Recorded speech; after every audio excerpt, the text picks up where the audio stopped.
खुशामदीद कहते हैं। मैं असदुल्ला खान हूँ। बरतानिया में असाइलम सीकर्स के मामले पर जो बरतानवी हुकूमत ने और होम सेक्रेटरी ने मिलकर प्लान बनाया था वो धरे का धरा रह गया। जो गैर कानूनी तारिकीन वतन हैं उनको रवांडा भेजे जाने का जो मंसूबा था, ऐन आखिरी वक्त पर जब जहाज़ उड़ने वाला था उसको अदालती हुक्म पर रोक दिया गया। इससे एक तरफ तो हुकूमत को अदालत की जानिब से एक हजीमत का सामना करना पड़ा, सुबकी उठाना पड़ी, दूसरी तरफ इस पर एक बहस भी शुरू हो गई है कि क्या ये हुकूमत ठीक कर रही थी या ये हुकूमत गलत कर रही थी। इंसानी हुकूक की तंजीमें इस पर बात कर रही हैं, वकला तंजीमें बात कर रही हैं, कवानीन को समझने वाले लोग इस पर अपना कॉमेंट दे रहे हैं। एक सवाल ये पैदा होता है कि ये जो एक बहुत बड़ा प्लान बनाया गया था हुकूमत की तरफ से, क्या अब ये ठप हो गया है, ख़त्म हो गया है, या आने वाले दिनों में दोबारा एग्जीक्यूट हो सकता है। तो इसके जो मुख्तलिफ पहलू हैं उस पर हम गुफ्तगू करेंगे। मेरे साथ गुलाम हुसैन अमान साहब मौजूद हैं, यूके के। बहुत शुक्रिया गुलाम हुसैन साहब। बैरिस्टर रियाज गुल साहब हमारे साथ मौजूद हैं। बैरिस्टर साहब आपको भी खुशामदीद कहते हैं और बाकी मेहमान हमें ज्वाइन करेंगे, उनका तारुफ मैं आपसे बाद में कराऊंगा आगे चलकर प्रोग्राम में। लेकिन पहले गुलाम हुसैन अमान साहब ये बताइए कि ये मनसूबा जो हुकूमत ने फाइनलाइज कर लिया था ये किस मरहले पर जाकर इसको रोका गया है और किस बुनियाद पर रोका गया है? बहुत शुक्रिया असद। देखें, ये जो नए साइलम सीकर्स बरतानिया के अंदर आ रहे थे उनको रोकने के लिए जो बरतानी हुकूमत है और खसूसी तौर पर जो होम सेक्रेटरी है प्रीति पटेल, उन्होंने ये मनसूबा बनाया कि इनको जो है वो रवांडा दूसरे मुल्क जो है यहाँ से चार्टर प्लेन के लिए वहाँ भेजा जाए और जब तक उनके केस का फैसला नहीं होता वो वहीं पर रहे। और इस पर जो है वो पहले अदालत के अंदर यूके के अंदर चैलेंज हुआ तो फैसला जो है वो होम सेक्रेटरी और बरतानी हुकूमत के हक में आया। उसके बाद जो है वो 14 जून को जो है वो मुकम्मल तैयारियां कर ली गई, पूरा जहाज भी जो है वो रेडी कर लिया गया। और बरतानी मीडिया की बहुत बड़ी खबर थी कि आज पहली दफ़ा जो है वो एक ऐसे मुल्क से जो कि इंसानी हकूक़ का चैंपियन समझा जाता है और वहाँ से जो है वो एक साइलम सीकर जो कि पहले ही लुटे फुटे लोग होते हैं, जो कि पहले परेशान होते हैं, उनको जो है वो यहाँ से एक किस्म का बेदखल करके किसी और मुल्क भेजा जा रहा है। तो बहुत बड़ी ब्रेकिंग न्यूज़ थी। लेकिन बिल्कुल आप कह सकते हैं कि 1 घंटा पहले परवाज की जो रवानगी से 1 घंटा पहले, और ये भी बताऊं कि खुफिया मकाम रखा गया था कि किस एयरपोर्ट से फ्लाइट उड़ रही है, हर चीज को खुफिया रखा जा रहा था ताकि, और ये भी नहीं बताया जा रहा था कि कितने असाइलम सीकर इस जहाज चार्टर प्लेन के अंदर मौजूद है। लेकिन जो है वो 1 घंटा पहले यूरोपीय अदालत की तरफ से, जो कि अभी तक यूके जो है वो बाइंडिंग है उनके फैसले मानने का, और वहां से अदालत से ये फैसला आया कि इस जहाज को रोक दिया जाए, स्टे ऑर्डर दे दिया गया। तो उसके बाद से जो है वो बरतानी हुकूमत और खसूसी तौर पर जो ये थे इनको बड़ी मायूसी का सामना करना पड़ा। और उसके बाद बरतानी हुकूमत ने ऐलान किया कि हम दोबारा जो है वो इस फ्लाइट को जो है वो इसके फैसले को चैलेंज करके इसको दोबारा इस मिशन को जारी रखेंगे। लेकिन फिलहाल जो है वो तमाम साइलम सीकर को जो है वो बरतानिया में ही रोक लिया गया है, जहाज रवाना नहीं हुआ। कितने लोग पहले मरहले में भेजा जा रहा था गुलाम हुसैन साहब? पहले मरहले में कितने लोग भेजे जा रहे थे? कुछ लोग कह रहे हैं 130 थे, कुछ लोग कह रहे हैं कि फिगर इससे ज्यादा थे, लेकिन चूंकि इसको कॉन्फिडेंशियल रखा जा रहा था तो ये फिगर्स, असल फिगर्स नहीं बताए जा रहे। तो ये बताएं कि इन लोगों को कैसे चूज किया गया था? आउट ऑफ थाउजेंड्स इन लोगों को कैसे चूज किया गया था कि इन लोगों को पहले मरहले में भेजा जाएगा? क्या ये वो लोग थे जो हुकूमत की हिरासत में थे, या ये वो लोग थे जो सबसे नहीं या पहले वाले थे? चैनल देखिए, आपको पता है कि जो बरतानिया है इसका दुनिया के किसी मुल्क से बॉर्डर नहीं लगता, लेकिन जो लोग चैनल टनल है जो कि फ्रांस से जो है वो समुद्री रास्ते से बरतानिया के अंदर लोग जो आकर यहाँ पर असाइलम क्लेम करते हैं, जो कश्तियों में छोटी में आते हैं, तो उनको जो है वो ज़ाहिर है वो जान को खतरा होता है। बहुत सारे लोग जो है वो कश्तियों में हलाक भी हो जाते हैं जब वो आते हैं। तो वो जो लोग थे ना, उनको इन्होंने ऐलान किया था कि जो इस साल जनवरी के बाद जो लोग यहाँ पर आकर असाइलम करेंगे हम उनको रवांडा भेजेंगे। और ये जब तमाम इंतजाम मुकम्मल हुए, अब जो लोग भी वहां से आकर जो है वो चैनल, उस ऐलान के बाद जो लोग आ रहे हैं जी, उसके बाद बिल्कुल आप बता रहे हैं कि उस ऐलान के बाद जितने लोग आ रहे हैं उनको रवांडा भेजा गया था, और लेकिन आखिरी वक्त पर रोक लिया गया। वैसे रियाज गुल साहब, ये कैसा फैसला था हुकूमत का? और जाहिर है हुकूमत अभी भी इस पर कायम है। अदालत ने किस बुनियाद पर इस पर स्टे दिया है, और आप इस मुकदमे को, केस को कैसे देखते हैं? बहुत शुक्रिया। सबसे पहले आपने मुझे अपॉर्चुनिटी दी। जैसे अवान साहब ने कहा, बिल्कुल ये मैं लीगली बात करूंगा, क्योंकि इसको मंसूबे की बजाय जो इंग्लिश वर्ड यूज हो रहा है इसको रवांडा प्लान कहा जाता है। गवर्नमेंट ने ये अनाउंस किया था जो लोग फ्रॉम द जनवरी से यूके में विदाउट वीजा या इलीगल इंटर होंगे, हम उनको असाइलम के प्रोसेस स्टार्ट करने से पहले एक उन पे ड्यू डिलिजेंस लगाएंगे। और उसके अंदर उसकी 2-3 रीजन हैं। उससे पहले कि प्रोसेस की बात कर लेते हैं, रीजन बात करते हैं। जी, गवर्नमेंट ने ये जो अनाउंस किया है, ये सबसे जो अंडरस्टैंड करने वाली बात यह है कि ये कोई कानून नहीं है। जब से असाइलम सीकर का या रिफ्यूजी वाला या असाइलम लॉ आया है, उस वक्त से ये गवर्नमेंट और कोर्ट हमेशा इसमें होती हैं कि एडमन भी और उसके बाद जुडिशरी भी उसको ऑन करते हैं।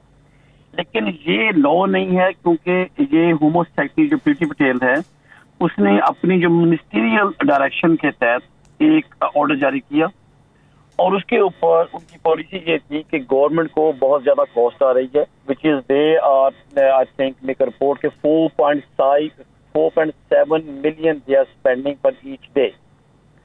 उसके रीजन बहुत सारी हैं। सीरिया वॉर हुई, फिर अफगानिस्तान का इशू आ गया, उसके बाद अभी यूक्रेन का इशू आ गया, ब्रेक्जिट था। लेकिन ये हकीकत है कि गवर्नमेंट को पर डे के हिसाब से अगर 4.7 समथिंग 4 मिलियन से ज्यादा सिर्फ और सिर्फ हॉस्टल की जो बिल्स हैं पे करने पड़ रहे हैं। बहुत सारे 4 स्टार 3 स्टार 2 स्टार होटल जो हैं वहाँ पे जगह नहीं है, क्योंकि वो सारे के सारे गवर्नमेंट ने हायर किए हुए हैं। अब इसके ऊपर क्योंकि ये लॉ नहीं बना था, पार्लियामेंट से अप्रूव नहीं हुआ था और कोर्ट इसको फिर एक्सेप्ट नहीं किया, इन्होंने प्लान बनाया और उन्होंने अनाउंस कर दिया अप्रैल 2020 में कि जो लोग यहाँ पे यूके के अंदर, देखें यूके के अंदर 2 तरह के लोग असाइलम क्लेम करते हैं। एक वो असाइलम क्लेम करते हैं जो यूके में बाय एयर आते हैं, बाय वीजा आते हैं और एट द एयरपोर्ट कहते हैं कि हमें खतरा था, हम आ गए हैं, हमें प्रोटेक्शन दी जाए। और दूसरे वो लोग ये होते हैं जो किसी शॉर्ट वीजे के लिए यहाँ पे आए और उनको लगता कि वापस जाने पे उनकी लाइफ को खतरा होगा।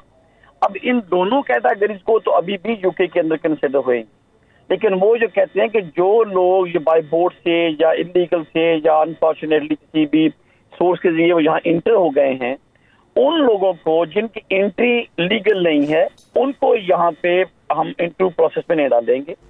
उन्होंने रवांडा गवर्नमेंट के साथ एग्रीमेंट किया जो कि कहा जा रहा है कि 120 मिलियन का है और उसको उन्होंने एग्रीमेंट साइन कर लिया, एग्री कर गए। अब इनका गवर्नमेंट का ये प्लान है कि हम तमाम इलीगल को जो इलीगल इंटर होंगे यूके के अंदर, अगर वो असाइलम क्लेम करना चाह रहे हैं, हम उनको रवांडा में रखेंगे। वहाँ पे उनका जो इंटरव्यू प्रोसेस है, असाइलम प्रोसेस है, उसको असेस करेंगे। स्क्रूटनाइज करने के बाद जब हमें श्योर होगा कि वाकई इनको असाइलम चाहिए या असाइलम मिल जाता है, तो अपना टाइम पूरा करने के बाद जब क्वालिफाइड हो जाएंगे तो फिर वो यूके में आ सकते हैं, क्योंकि यूके के अंदर उनको लिविंग कॉस्ट और उसके जो तमाम जो लीगल कॉस्ट है बहुत ज्यादा आ रही थी। लेकिन इसके बैक पे देखा जाए फैक्चुअली या प्रिंसिपली, वो ये था कि गवर्नमेंट की पॉलिसी ये थी कि लोगों को यहाँ से कंडेम करेंगे, लोग ऑटोमेटिक आना कम हो जाएंगे। अब अगर एक बंदे को पता हो कि मैंने 5 साल रमादा में गुजारने हैं तो होपफुली देना होगा क्लेम साहब ना। ये अब अनफॉर्चुनेटली हुआ क्या कि ना के यूके गवर्नमेंट ने, बल्कि ये देखिए कि इसी गवर्नमेंट की एक्स प्राइम मिनिस्टर टीजा में उसने इसको कंडेम किया पार्लियामेंट के अंदर। फिर जो उसके अलावा जितनी भी तंजीमें उन्होंने इसको कंडेम किया। ऑन टॉप ऑफ दैट, यहाँ एक ब्रेक ले लेते हैं प्रोग्राम में, ब्रेक के बाद वापस आते हैं तो मजीद इस पर गुफ्तगू करते हैं। हमारे साथ रहिए।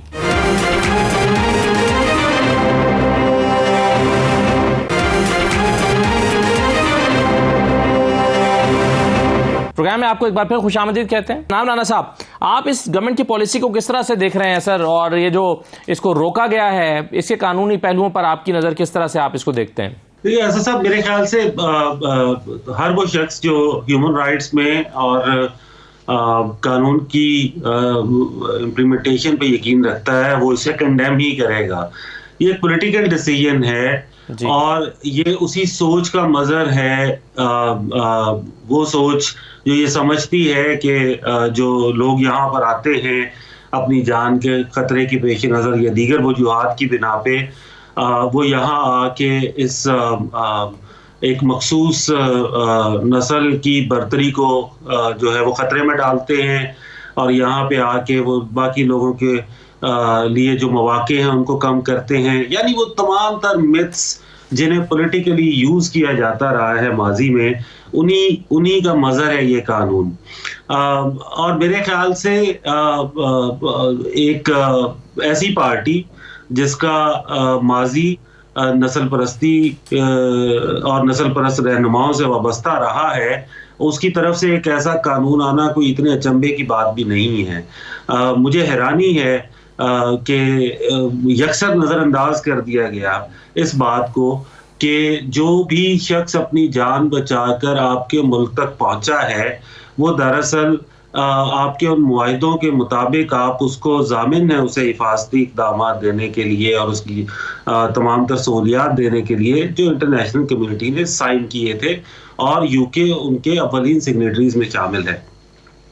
रवांडा को तो ठीक है, बहुत सूट करता है, उन्हें millions of billions of pounds की आमदनी हो जाएगी इसकी वजह से, लेकिन हम अगर रवांडा का अपना जो कह लीजिए कि बैकग्राउंड देखें या उनके अपने रवैये देखें तो रवांडा के तो बहुत से लोग खुद असाइलम जो है वो क्लेम करते हैं।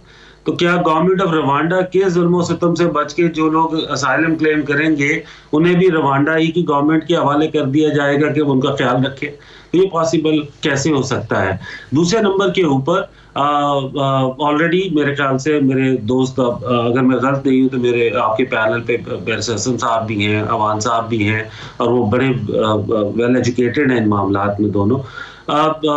अभी रिसेंटली जो है वो एक स्टेटमेंट आई एक शख्स की जो जिसे रवांडा जो गया था या भेजा गया था कि उसे मारपीट का शिकार किया गया ज़बरदस्ती जब फ्लाइट के ऊपर चढ़ाने के लिए। तो मेरे ख्याल से इवेंचुअली ये होगा कि वो लोग जो अपनी जान बचाने के लिए अपने मुल्कों से भाग के यहाँ तक पहुँचेंगे वो उल्टा तशद्दुद का निशाना बनेंगे, माल प्रैक्टिसेस का निशाना बनेंगे। तो मैं तो इसे फुली कंडेम करूँगा।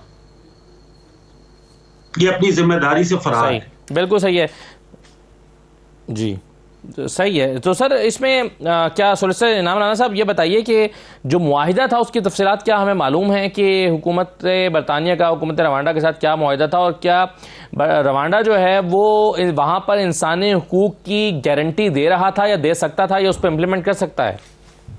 देखिए साहब, आप खुद क्योंकि माशाल्लाह इतने मारूफ सहाफ़ी हैं और तमाम चीज़ों से वाकिफ़ हैं, स्पेशली पाकिस्तान के हवाले से। अब तो आप इस्लामाबाद में हैं तो ज़्यादा चीज़ों से वाकिफ़ हैं। देखिए, एक चीज़ पेपर पर होती है और एक चीज़ प्रैक्टिस में होती है। मुआहदे की जितनी तफसीलात को जो है वो मंजर आम पे लाना मुनासिब समझा गया, उनके मुताबिक तो बहुत एक रवांडा में एक जन्नत बसाई जा रही है जहाँ पे ये बहुत अच्छे तरीके से रहेंगे। लेकिन मैंने वही अर्ज़ की कि रवांडा का अपना इंसानी हकूक़ के मामलात में जो रवैया रहा है माजी में, रवांडा से तो खुद असाइलम सीकर्स आते रहे हैं, जो लोग यहाँ पर प्रैक्टिस करते हैं इमिग्रेशन लॉ को भी वो जानते हैं। तो रवांडा से तो खुद जो है वो असाइलम सीकर्स आते हैं। तो मुझे समझ नहीं आती कि आप सयाद को ये कह रहे हैं कि उसके पिंजरे से भागे हुए परिंदे जो हैं वो उसी के पिंजरे में दोबारा आराम से रह लें। ये मुमकिन नहीं होता। तो मेरे ख्याल से प्रैक्टिकली ये चीज़ें पॉसिबल नहीं होंगी। हाँ, यहाँ से वो जो जिम्मेदारी मैंने जैसे अर्ज किया कि अपनी जिम्मेदारी से फरार की राह है, ठीक है। यहाँ से देखिए, आपने असाइलम सीकर्स पर जिंदगी तो पहले ही तंग की। असाइलम सीकर्स जो हैं वो जॉब नहीं कर सकते, असाइलम सीकर्स जो हैं वो साल इंतज़ार में बैठे रहें, असाइलम सीकर्स जो हैं वो लाइसेंस नहीं बना सकते, वो बैंक अकाउंट नहीं खोल सकते। चुनाचे वो आपकी सोसाइटी के लिए तो किसी किस्म का खतरा नहीं थे। अच्छा फिर उनको आपको बहुत बड़ी रकम नहीं दे रहे हैं, आप उनको एक रिहाइश दे रहे हैं जो कि बहुत कोई अच्छी किस्म की रिहाइश नहीं है। वो शहरों से बाहर जगह जो कौंसल के को फ्लैट्स हैं, शहर से दूर दूर वहाँ पे उनको रखा जाता है। उसके बाद उनको बहुत कलील सी एक अमाउंट दी जाती है खर्चे के नाम पे।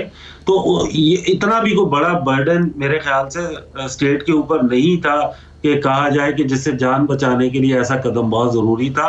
दूसरे नंबर के ऊपर ये एक बाकी की जो यूरोपियन स्टेट्स हैं वो भी इसको मेरे ख्याल से एक प्रेसिडेंट के तौर पे लेंगी। चुनाचे यूरोप इवेंचुअली जो है वो अपने दरवाजे बंद करेगा असाइलम सीकर्स के लिए, जब असाइलम सीकर को ये पता हो कि बजाय पेरिस या यूके या किसी और ऐसे मुल्क में पहुंचने के जहां उसे एक अच्छी कानूनी मदद में, मेरे ख्याल से इस टॉपिक पे शायद आप अलग सवाल भी करेंगे कि जो रवांडा में होंगे उनको कानूनी मदद कैसे फराहम की जाएगी। तो वो ये है कि आप उनको जो लोग यहाँ पर आएंगे वो जब उन्हें पता होगा कि हमें तो उठा के रवांडा बिल्कुल में सही है। भेज अगर दिया आप जाए, इजाजत दें इनाम राना साहब, तो इस पर मैं अगले मरहले में आना चाह रहा था, इस नुक्ते पर कि वो उनको क्या मिलेगा, कैसे मदद मिलेगी। लेकिन अमजद मलिक साहब मेरे साथ मौजूद हैं। बहुत शुक्रिया अमजद मलिक साहब। सर ये बताइए कि आप वो लीगल ग्राउंड्स क्या देखते हैं जिसकी बुनियाद पर इस फैसले को अमल दरामद से रोका गया है, और फ्यूचर में आप जो अपील का स्कोप क्या देखते हैं अगर हुकूमत जाती है इस फैसले के खिलाफ अपील करने के लिए? जी बहुत शुक्रिया असद। मेरे ख्याल में यूरोपियन कोर्ट का जो रिजर्वेशन है वो यही है कि आप अपना जो क्रिमिनल जस्टिस सिस्टम है उसको किसी और को कैसे साइन पोस्ट कर सकते हैं, जहां पे जैसे हमारे अदर गेस्ट पैनल ने कहा है, जहां पे पहले ही रिजर्वेशन हो, जहां से लोग यूरोपियन ममालिक में आगे असाइलम क्लेम कर रहे हो, जहां का क्रिमिनल जस्टिस सिस्टम वीक हो, जहां पे अपेलेंट जो जुरिस्डिक्शन है वहां पे वो अपने आप को सरेंडर कर भी दे, तो ये शक हो कि उन्होंने अपनी वीकर इकोनॉमिक पोजीशन की वजह से अपनी सॉवरेनिटी आपको सरेंडर कर दी है। और आर्टिकल 3 यानी कि नोबडी शुड बी ट्रीटेड डिग्रेडिंगली या अनफेयरली, इनह्यूमनली, उस तरह के उनके प्रिजन, पुलिस स्टेशन या उनके जो प्लाट है वो उस तरह के उस लेवल के ना हो जो बरतानिया है। तो ये मेरे ख्याल में एज अ पॉलिसी देखना पड़ेगा। इन बरतानिया ने एक ग्लॉसी एक्सरसाइज तो की है, क्योंकि ब्रेक्जिट और सिलेक्शन में इमिग्रेशन एज अ हवा जो बना के भेजा था, तो ये हुकूमत फाइलों का पेट भरने के लिए एक ऐसी पॉलिसी बना रही है कि जी हम तो देखे, हम शिप के ऊपर भी नहीं रख रहे, हम इनके लिए अलहदा कैंप भी नहीं बना रहे, लेकिन हम ये मैसेज दे रहे हैं, डिटरेंट दे रहे हैं मैसेज कि जो लोग हमारे शोर पे आएगा हम उसको शायद किसी और मुल्क भेज दें, थर्ड कंट्री भेज दें और जल्दी प्रोसेस करें और उनको अपने मुल्क में दाखिल ना होने दें, या जल्द उनको ऐसा उनका सम्मान करें कि वो जल्द या पास हो या डिपोर्ट हो और थर्ड कंट्री में उनको रखा जाए।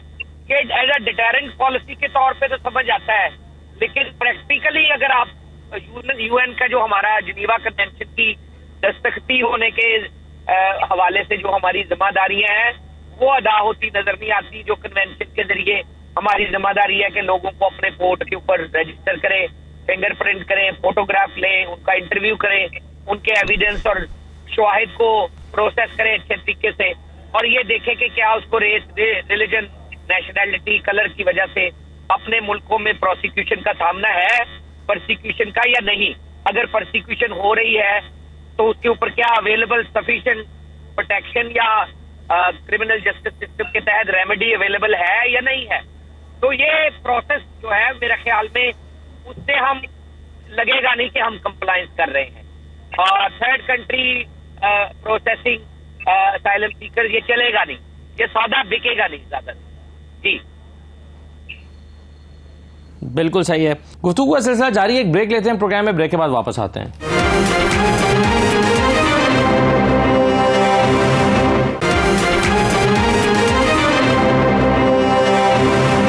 प्रोग्राम में आपको एक बार फिर खुशामदीद कहते हैं। रवांडा में जो लोग रहेंगे, चूंकि वो वहां से बैठकर अब असाइलम के लिए प्रोसेस करेंगे तो उनको कानूनी मुआवनत कैसे मिलेगी? राजगुल साहब आप क्या कहिएगा इस पे?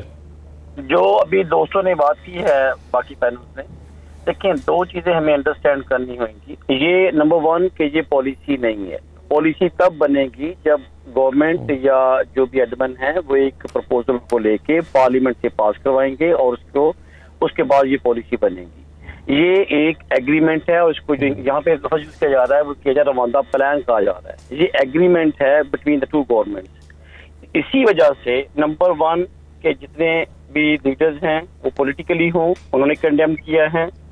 इवन जो रिलीजियस यहाँ पे लीडर्स हैं, बिशप ऑफ कैंटरबरी, उन्होंने कंडेम किया है, यूएन ने कंडेम किया है, यूरोपियन कोर्ट ऑफ जस्टिस ने कंडेम किया है, और फाइनली जाके इन्होंने कोर्ट से लॉस कर गए हैं और जिसकी हियरिंग जुलाई में सेट हुई है, जुडिशियल रिव्यू।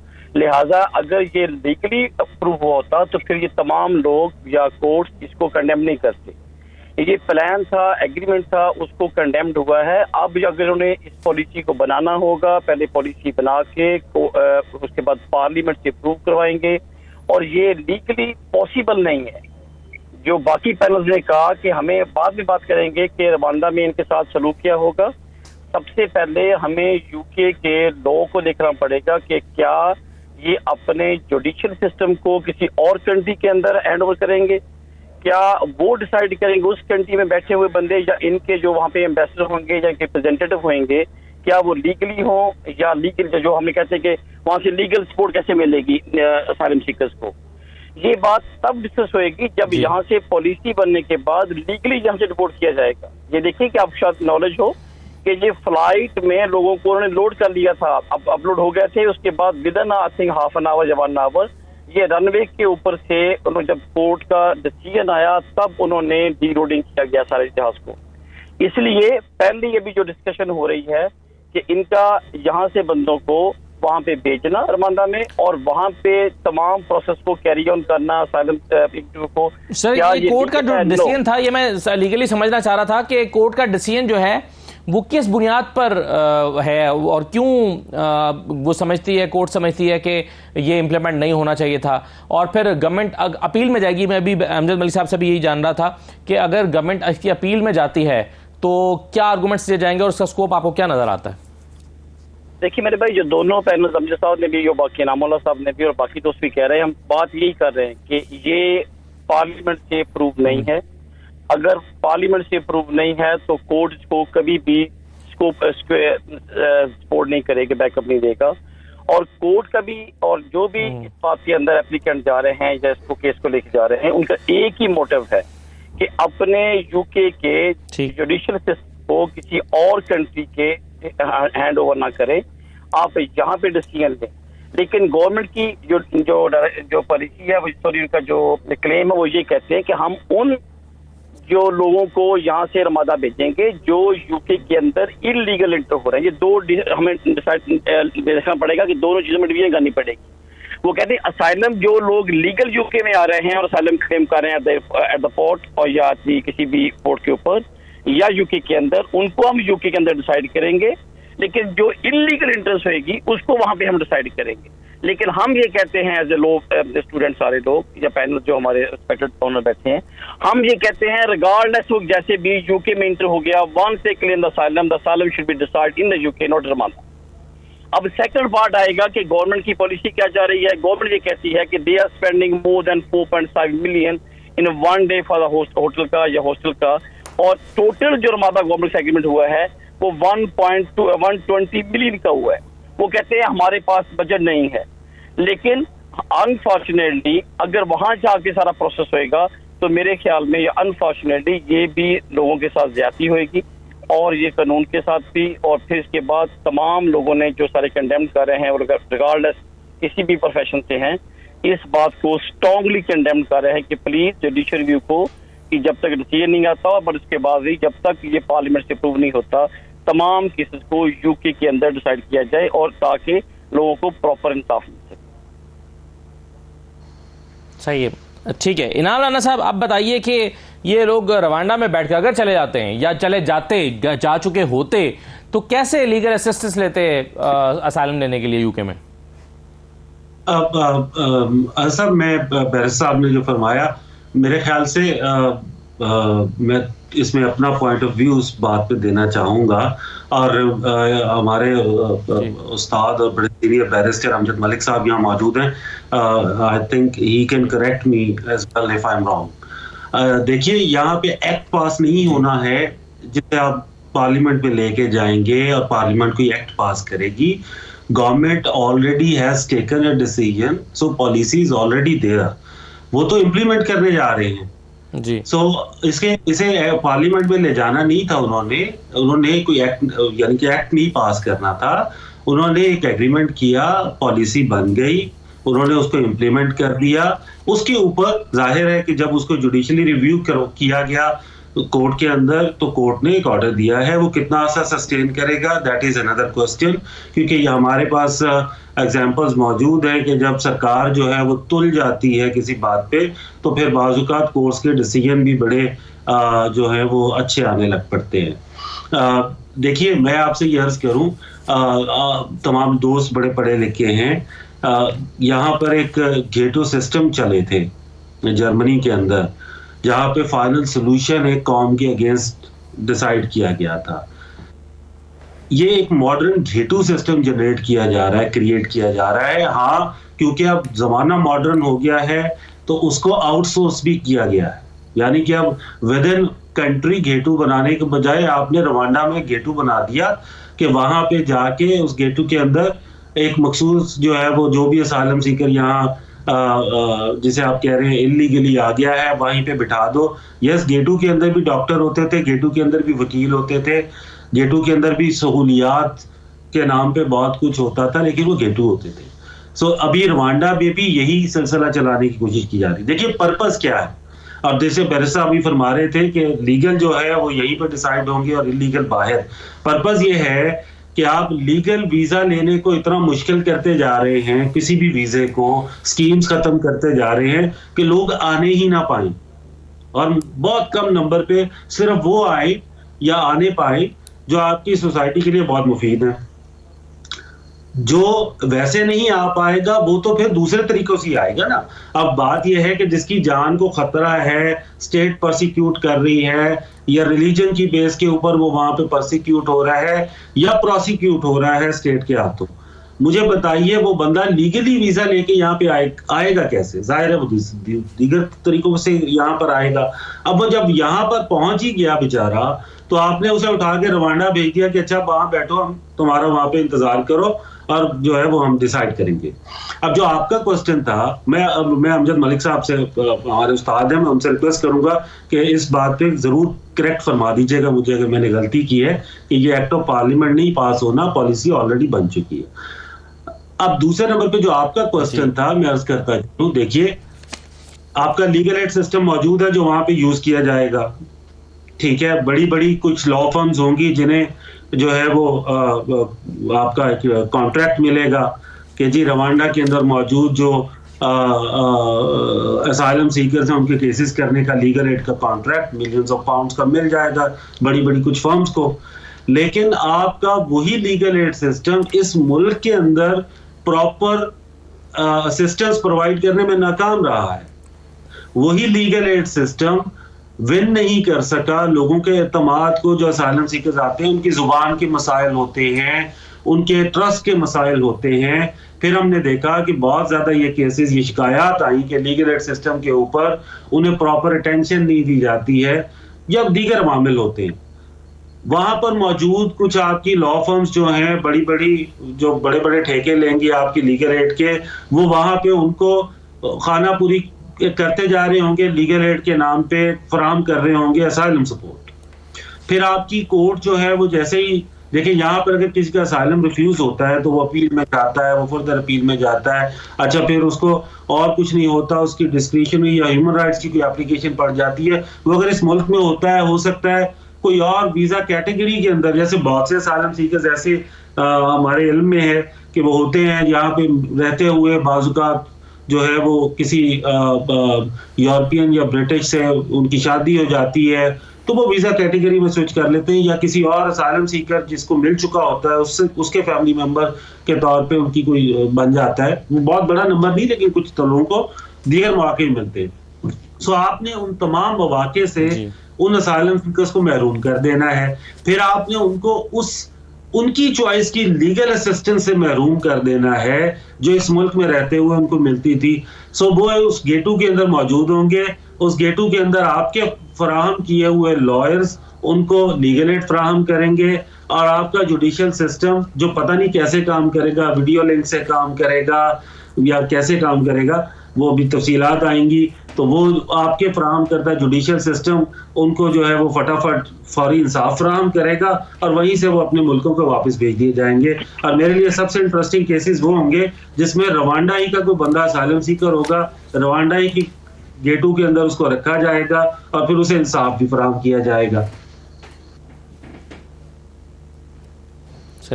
सही है। यहाँ एक ब्रेक ले लेते हैं प्रोग्राम में, ब्रेक के बाद वापस आते हैं तो मजीद इस पर गुफ्तगू करते हैं। हमारे साथ रहिए।